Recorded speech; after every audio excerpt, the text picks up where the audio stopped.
technology innovation that we have already seen come out of COVID-19, do you see areas that we may regress in before we move forward again?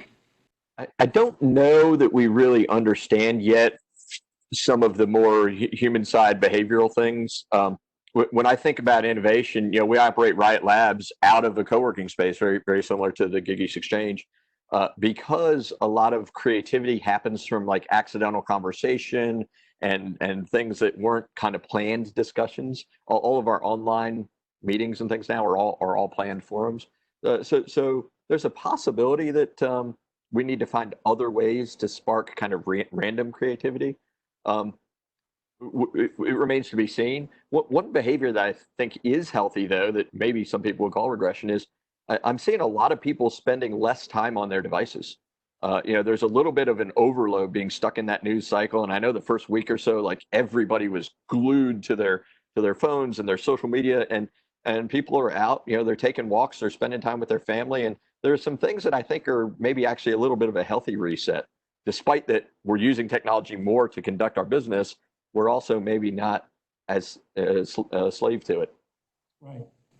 I totally agree. I mean, yeah, we're having to use some technology to connect with people that aren't near us, but at the same time, everybody's connecting with their families and with the people that are the closest to them. And I think that's one of the good things that came out of it. Another interesting question here for the panel. Any thoughts on how virtual reality or augmented reality might play a role as we shift more towards the digital realm, especially in times of social distancing and the need to experience or interact with others and environments? I'll jump in here. This specifically with virtual reality, we're seeing some customers that are using the technology for what they'll call like remote expert. So again, let's say that you have a piece of machinery or something breaks and you have to call in a technician to fix that. We have some customers that are using the glasses where you could spark up a video conference, they put on the goggles, right, and then they can see in real time, maybe there's a part that needs to be ordered. So they're expediting some of that process by using virtual reality for sure. I think that all the video calls and WebExes and things that we've been doing will eventually move from being two-dimensional on a screen to being three-dimensional in VR. It's going to take a wider adoption of 5G and other broadband technologies for that to happen. But I think down the road we're going to see that. I think in the retail space as well, in my view, the killer app for VR is going to be shopping. It's going to be that ability to go in and like hold the item in your hands or see the garment on you like you're wearing it. So VR and AR have a big retail play that again has not yet emerged, but I think it's coming. And I think what's holding it back right now really is just that it's the early days of the technology. It's still pretty clunky. The headsets are large and the bandwidth isn't there. But with 5G, we're going to have the capability to do really new things and a lot of stuff we can't even envision yet.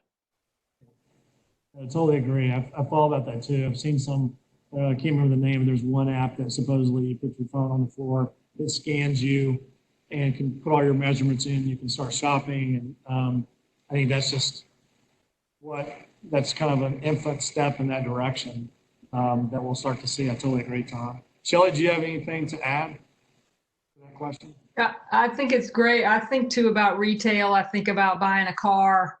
I think about buying a house. If people are moving to this virtual show me the house and I don't have to go there, but maybe if I decide that's the house, I don't necessarily need to drive all over town and see 50 houses if I can do it, virtually. So I think that's kind of an interesting possibility in that you can sit in a car or you can sit and literally be in the cockpit of the car. For me, I need to touch and feel and drive the car. That's just me, my love of cars. But I do think VR AR is a really interesting play, is the potential to put you in an environment anywhere. We have an AR VR studio that we built about 2 years ago, and we built it to do the Olympics coverage and election coverage. But then we started thinking about how do we service clients potentially, if you are the CEO of your company and you need to speak to your global workforce, we can put you in Switzerland. We can put you in wherever. So I just think I think there's a little bit of a long tail with adoption, as you spoke to earlier, Tom. There's early adopters who really want to be on the very front side of that. And then there are those you have to kind of drag kicking and screaming. But I do think it's a fascinating possibility.